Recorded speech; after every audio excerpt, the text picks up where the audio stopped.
Hello, this is Julian with Coffee Reviews, and today we'll be reviewing the Elida Torre DRD wash processed Panama from Aery Coffee. And there's the bag right there. And Aery, based out of Busan, Korea. And this coffee was featured in a recent blind taste test rankings video where it finished first place out of 7 Korean coffees on that day. And if you watched that video, then you saw that I got this coffee wrong. And once again, I will come up with an excuse for why that was. Now, let me actually start from the beginning, as when we were placing our order with Airworks, I had actually picked out a completely different coffee, which was of course a natural processed coffee, as it was our first time ever reviewing this coffee roaster. So I wanted to review one of their washed offerings, which was of course the Ziwa, and one of their non-washed offerings. Airworks did tell us that that coffee was no longer available, so they offered this coffee as an alternative. And this one was only labeled as a dark room dry processed coffee, and that usually insinuates that there's a little bit more processing to this coffee.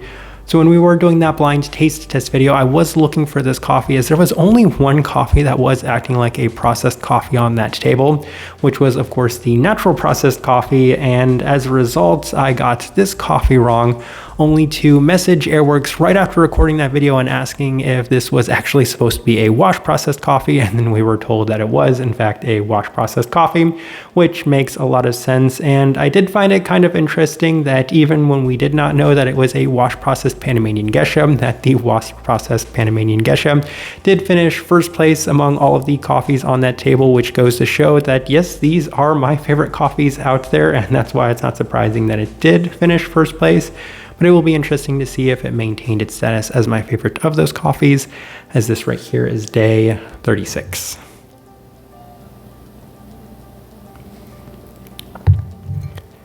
And recipe we went with for this coffee was the same as the previous Aery coffee, which was a 15:1 water to coffee ratio, brewed at 92 degrees Celsius, about 197 degrees Fahrenheit. And I also like this one best through the UFO brewer, which does insinuate somewhere between a medium and a medium fine grind. Though truth be told, I probably could have gone a little bit more fine on that grind, so a little bit closer to a V60 grind, but still more coarse than what you would usually go with for a V60. Now, roast profile for this coffee, of the 7 coffees that we are reviewing from these Korean coffee roasters, this one actually acted as the lightest even among the other Aery coffee we reviewed, which was of course the Ziwa, as there were definitely some lighter characteristics to this one, and we'd previously described that coffee as probably being similar to a medium light, so I can say that this one acted a little bit lighter than that. But even then, these aren't necessarily the lightest coffees out there, just very light for Korean-based coffee roasters. With all that out of the way, let's go ahead and start discussing this coffee. Day 10, first impression, which is of course the blind taste test day, and this coffee stood out for being the cleanest on the table, which was interesting given that there was another Geisha as well. If I do remember correctly, I think that I might have gotten this coffee wrong for the other Geisha, which was the Bolivian Geisha. I think that's the one that I guessed was the first place because it was the cleanest coffee, so I assumed that the Geisha was going to be the cleanest coffee, and well, it was, but I just thought that this was a more processed Geisha. That being said, since this one is technically a wash processed coffee, it made a lot of sense in hindsight why it did come out as clean as it did, and why it was the highest placing coffee on that table, as there was a lovely plurality to it, leading to a decent first impression, the best first impression I'd had of any of those coffees. Day 16 through the Chemex, and the coffee is nice again today, as it's offering plenty of cleanliness to it with a slight cracker feel, and that's what I'm referring to when it comes to the lightness of this coffee. I got a lot of that cracker experience throughout the entirety of the time that I was working with this coffee, as it is a little bit delicate and tame, with the best of the coffee coming as it does cool down, offering a little bit more of a fruit and floral sense to it, with a slight bit of orange and honeysuckle giving it some additional depth. But for the most part, coffee has been just a little bit soft, and right off brew, not necessarily my favorite. Day 19 to the UFO brewer, and the coffee was the best that had been to this point, offering the most amount of cleanliness and definition to it, especially in the listed floral senses. This time it's offering a little bit more of a citric blossom and citric quality to it, with a little bit more of a honeysuckle. So this was a nice day, and a lot of what you'd expect for a Panamanian Geisha in general, if maybe not necessarily to the level of cleanliness, at least in terms of the floral and citric qualities being the most abundant and dominant to it. Day 22 through the V60 with some lower extraction adjustments, so 15:1 at 93 degrees Celsius. And the coffee is still offering that slight cracker-like quality off brew, and I can say that I didn't particularly enjoy this coffee off brew regardless of what sort of brew method or recipe that we did go with, as it does feel a little bit generic before it cools down into a much better defined peach characteristic this time around with a little bit more sweetness.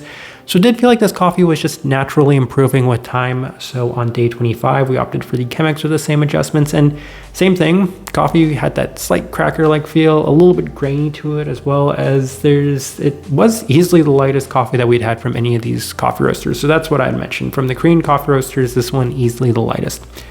Outside of that, there's more of that citric blossom feel, as it does feel like there's plenty of cleanliness to it, as it opens up so much more once it does cool down in that floral and citric sense once again. Day 28 through the UFO brewer, and the coffee is interestingly back to being at its best, as it really does seem to benefit from this brew method, as it offers interestingly greater intensity and definition, especially in the sugary sense, as there's an almost white sugar aspect to this one. Outside of that, plenty of these citric qualities to go alongside this coffee, as it does cool down quite a bit. It does improve quite a bit as it cools down.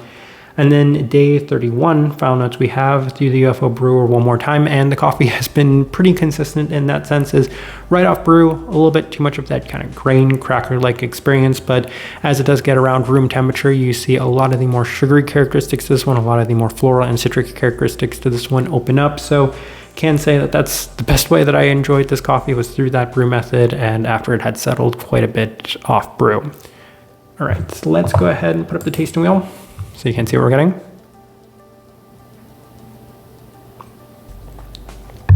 And we have a handful of level 4s, so let's go through those. And we'll start with the cleanliness level 4. That is the most important thing we're discussing when it comes to any Panamanian Geisha coffee, and this coffee is interesting to me for a number of reasons. The aroma to it is just beautiful. So it has a lot of florality to it, not just when you're grinding the coffee, but the whole beans themselves. And then in the actual cup, it smells really pretty. It's got a lot of those floral qualities to it. I just think it's maybe not the easiest to get out of this coffee specifically, as right off brew, there's just so much of that graininess. There's so much of that cracker-like characteristic to it. And while it does open up more in that floral sense as it cools down, it's always a little deceiving having that be so floral forward beforehand and then not being able to get as much of it out of the coffee itself. And I said that I probably could have gone with a little bit more fine of a grind, but even then, I'm not entirely sure how much that would have helped this coffee. I feel like it just needed something else that I couldn't quite figure out when it came to this one. Finish level 4. The finish of this coffee, it's much better once it does cool down. I mean, if we're going off brew, it just tastes like cracker and grain. So it really did need a lot more of that cool down before you got a lot of that citric quality to it. There's a little bit of that peachiness to it, a little bit of that florality to it.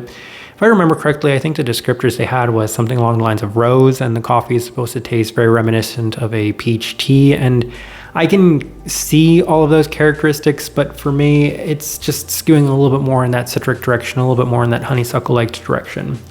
Florality level 4, I mentioned that rose. I can see that. I can see the jasmine too, as there's a beautiful jasmine aroma to it. I would be able to tell that this was a Panamanian Geisha, largely just because of that aroma in itself. It has that classic Panamanian Geisha jasmine-like aroma to it, but it's there in the cool down, not quite as prominent as some of the other characteristics. So a level 4 where we opted to put that.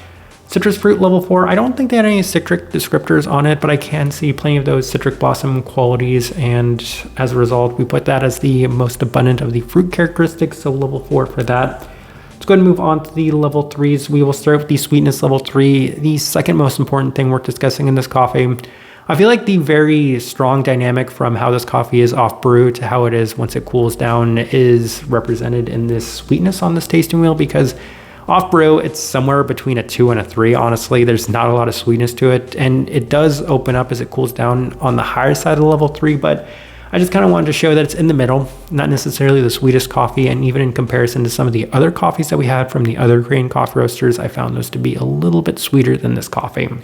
Acidity level 3, not the brightest coffee, nor did I ever expect it to be once I found out that it was a wash processed coffee, and I still say it that way because, and there's still some different processing to it, but I don't know how much that actually played a significant role in this coffee, but it didn't in the brightness anyway, as it was more toned down and subtle. So level 3 where we opted to put that. think this tasting wheel kind of shows that this coffee still at the end of the day was pretty soft and delicate overall.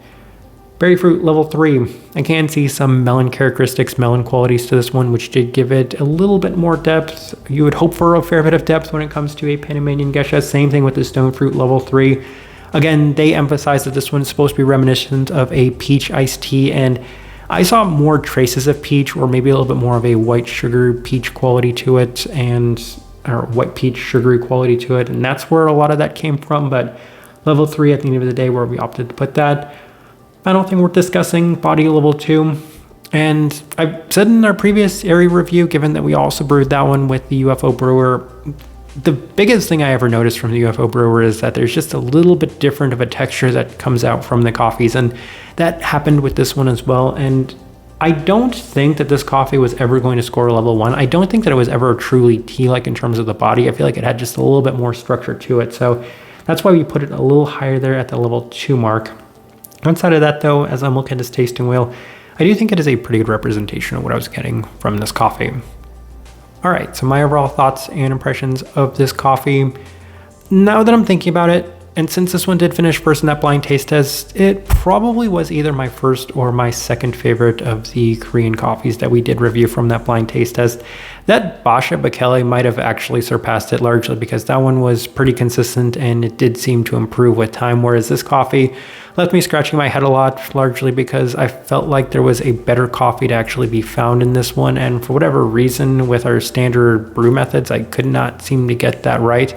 Now, I think that maybe there is some adjustment that could have really unlocked this coffee, and that's why it's unfortunate that it's such a small bag to work with and such a small dosage to work with as well. And I think that's why it was kind of tricky to work through this coffee, but there is something really pretty to be had there, and I feel like at its very best, this one probably is my favorite of those 7 coffees, but I was just never able to get it to the point where I felt like it was reaching its true potential.